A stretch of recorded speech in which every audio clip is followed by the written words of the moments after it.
Bonjour à tous. Aujourd'hui, je voulais parler de la puissance de nos paroles. Parce que oui, nos paroles ont une puissance sur notre vie, sur notre entourage. Et plus généralement, lorsqu'on met la parole de Dieu dans notre bouche, eh bien, elles peuvent impacter le monde entier.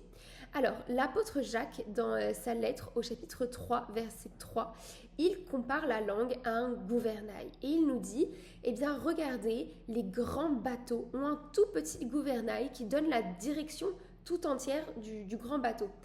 Et il compare du coup notre langue à ce petit gouvernail parce que la langue représente une toute petite partie de notre corps et pourtant elle donne la direction de notre vie entière.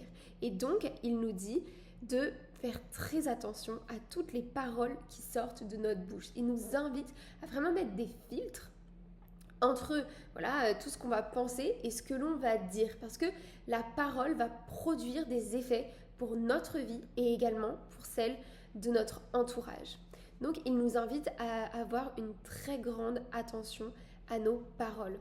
Et plus on se rapproche de Dieu, plus Dieu vient influencer et transformer les autres domaines de notre vie et en particulier le langage. On voit bien que lorsque Dieu appelle ses prophètes, eh bien, il commence par les purifier à ce niveau-là. C'est par exemple ce que l'on trouve dans le livre du prophète Isaïe au chapitre 6, verset 6. Donc avant que Isaïe soit appelé par Dieu, eh bien, il y a un ange du Seigneur qui vient mettre du charbon sur la bouche d'Isaïe pour le purifier. Et donc, on peut lire « L'un des séraphins vola vers moi, tenant un charbon brûlant qu'il avait pris avec des pinces sur l'autel. Il l'approcha de ma bouche et dit « Ceci a touché tes lèvres, et maintenant ta faute est enlevée et ton péché pardonné. » J'entendis alors la voix du Seigneur qui disait « Qui enverrai-je » Et là, Isaïe s'écrie « Moi, envoie-moi, Seigneur. » Donc, juste avant que Dieu l'appelle à sa mission, eh bien, il y a un ange qui vient lui déposer ce charbon brûlant pour le purifier et pour qu'ensuite toutes les paroles qui sortiront de sa bouche seront les paroles de Dieu. On retrouve cette idée dans le prophète Sophonie au chapitre 3, lorsque Dieu dit qu'il va convertir son peuple. Eh bien, voilà ce qu'il dit. « Je rendrai pures les lèvres de ce peuple pour que tous invoquent le nom du Seigneur » au verset 9. Et puis juste après, au verset 13, il dit « Ils ne commettront plus d'injustice, ils ne diront plus de mensonges. » Donc, la première des conversions, et en fait c'est celle qu'établit le Seigneur pour ce peuple, pour son peuple, donc Israël, dans le prophète Sophonie, eh bien, la conversion, elle consiste véritablement à purifier le langage de ce peuple, purifier les lèvres de ce peuple pour qu'ensuite ils puissent bénir le Seigneur, ils puissent rentrer en véritable communion d'amour avec Dieu. C'est l'idée qu'on va retrouver également à la messe lorsqu'on mange le corps du Christ. Eh bien, cela fonctionne comme une purification de notre bouche et de tout notre être ensuite. Et donc l'Écriture nous montre que notre langue doit se soumettre à la parole de Dieu.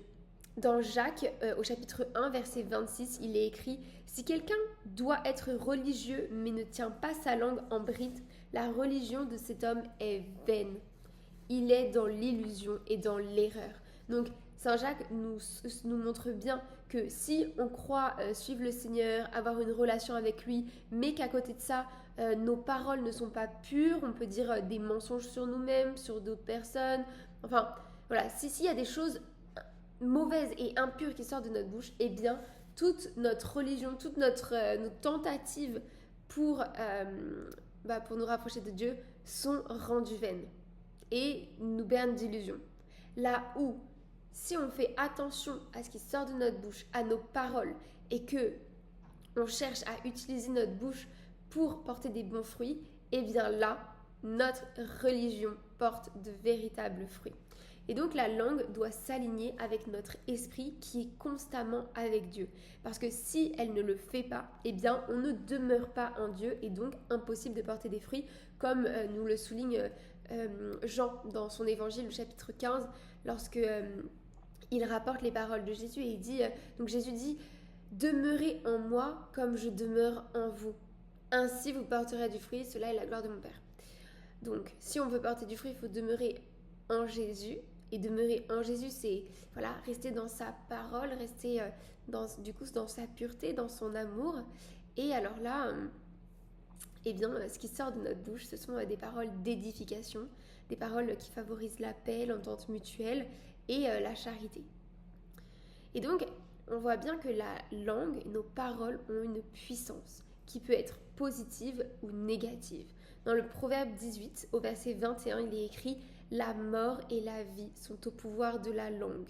Vous aurez à vous rassasier des fruits que votre langue aura produits. » Donc, notre langue peut porter de bons fruits ou de mauvais fruits. Elle peut favoriser la vie ou elle peut favoriser la mort. Et dans tous les cas, nous, on devra récolter et se nourrir de ce que notre langue aura dit. Donc, la Bible nous met une grande attention à ce qui sort de notre bouche, à nos paroles. Parce que la langue peut faire des dégâts, elle peut blesser, elle peut détruire. Les psaumes nous disent énormément de choses sur le pouvoir destructeur de la parole. Et elle peut même empêcher l'œuvre de Dieu. On voit dans l'évangile que Zacharie ne parle plus.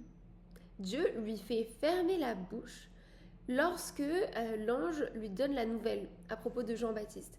Et Dieu, dans sa sagesse infinie, se rend compte qu'il est préférable que Zacharie se taise durant les 9 mois, parce qu'après les 9 mois, il recommence à parler. Mais du coup, durant les 9 mois, Zacharie se tait totalement pour laisser l'œuvre de Dieu advenir. Et en fait, Dieu, dans sa sagesse, avait compris que si Zacharie parlait, il aurait fait avorter le plan de Dieu pour Jean-Baptiste et donc pour Jésus. Donc on voit bien que dans certains cas, il est préférable de se taire plutôt que de parler. C'est l'idée qu'on retrouve dans le Proverbe 10, verset 19. Celui qui parle beaucoup ne manque pas de péché, mais celui qui retient ses lèvres est un homme prudent. Donc Dieu nous invite à nous taire à l'image de Zacharie si on n'a rien compris ou si on n'a rien compris parce qu'on risque de faire avorter des projets et des plans sublimes. Mais surtout, il nous invite à nous taire plutôt que de pécher parce que ça serait beaucoup plus grave. Et donc l'homme prudent, c'est celui qui retient ses lèvres. On peut également voir que si la parole, elle peut produire de mauvais fruits, eh bien, la parole peut également produire d'excellents fruits. La parole, elle peut guérir, elle peut faire des miracles, restaurer, consoler. Elle peut nous faire aller de gloire en gloire. Elle peut faire manifester les paroles et les promesses de Dieu pour notre vie. Lorsque on se saisit des paroles de Dieu, comme nous invite Saint Paul à le faire, quand on se saisit de la vie éternelle et de tous les dons que Dieu nous a donnés, eh bien, il nous invite également à proclamer ces promesses pour les faire advenir. Il y avait ce verset dans les lettres de Saint Paul qui disait c'est par le cœur qu'on choisit de croire et c'est par la bouche qu'on se saisit du salut. Donc, c'est par notre cœur qu'on choisit de croire en Jésus, en croire en toute sa parole, en ses promesses, mais c'est par notre bouche qu'on va se saisir de ces promesses et qu'on va les faire advenir dans notre vie.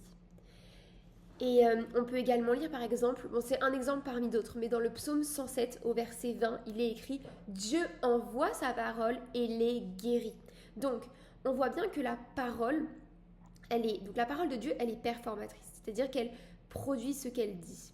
Et lorsque l'homme met dans sa bouche la parole de Dieu, eh bien la parole de Dieu, elle est activée, la puissance de la parole de Dieu va se matérialiser parce que la parole de Dieu, lorsque Dieu la prononce dans le ciel, elle fait ce qu'elle dit, mais lorsque l'homme met cette parole dans sa bouche, eh bien, à nouveau, cette parole fait ce qu'elle dit.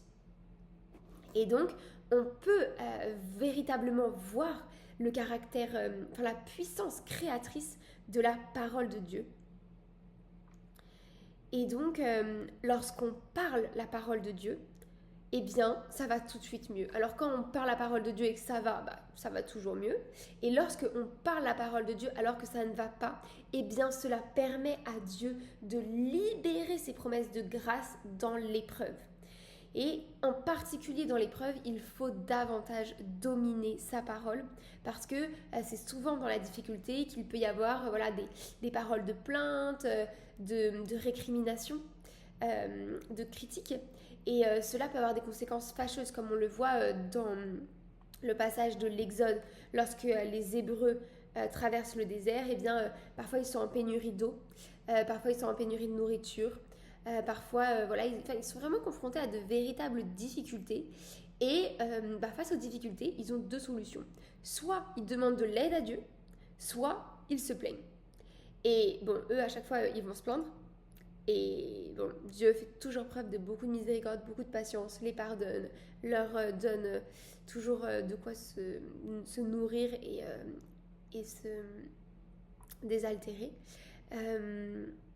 Mais on voit bien que ces comportements ne sont pas selon le cœur de Dieu. Et c'est d'ailleurs pour ça qu'ils vont rester 40 ans dans le désert et non pas 40 jours. Parce qu'il fallait 40 jours maximum pour faire la traversée.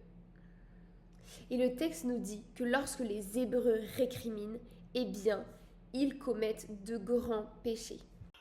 Donc la parole de Dieu a une véritable puissance, elle vient manifester les promesses de Dieu. Et Jésus nous invite à marcher à sa suite et donc à garder sa parole dans notre bouche. Et pour cela, il nous invite à dire à voix haute ce qu'il dit dans l'Évangile pour que sa parole puisse demeurer en nous. Et à mesure qu'on va garder cette parole sur nos lèvres, cela va attirer les bénédictions de Dieu à nous et cela va faire en sorte que ces promesses s'incarnent et se manifestent dans notre vie. Alors maintenant, je prie le Seigneur pour qu'il vous bénisse, pour qu'il vous remplisse de ses dons, de ses bienfaits, pour qu'il vous remplisse de son Esprit Saint, qu'il vous entoure de son amour, de sa tendresse et de toutes ses grâces. Amen.